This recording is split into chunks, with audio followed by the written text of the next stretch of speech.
On va passer à autre chose. La République démocratique du Congo et les Nations unies favorables à une solution rapide à la question des ex-combattants sud-soudanais contenus dans l'ex-province orientale. C'est ce qui ressort de l'audience qu'a accordé le vice-premier ministre, ministre de l'Intérieur, à l'envoyé spécial du secrétaire général des Nations unies pour la région des Grands Lacs. Saïd Djenit a annoncé au vice-premier ministre que ces sud-soudanais seront délocalisés d'ici peu.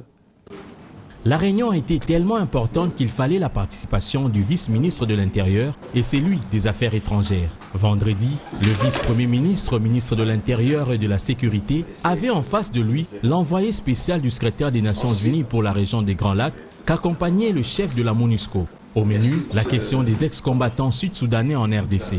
Une solution rapide s'avère indispensable et les deux parties en sont conscientes. Nous essayons de nous consulter d'abord avec le gouvernement congolais et ensuite avec les pays de la région pour voir comment on peut ensemble trouver une solution pour les éloigner de ce territoire et les localiser dans des territoires autres que la RDC et pour soulager ce pays d'un certain nombre de questions d'insécurité qui prévalent dans cette région.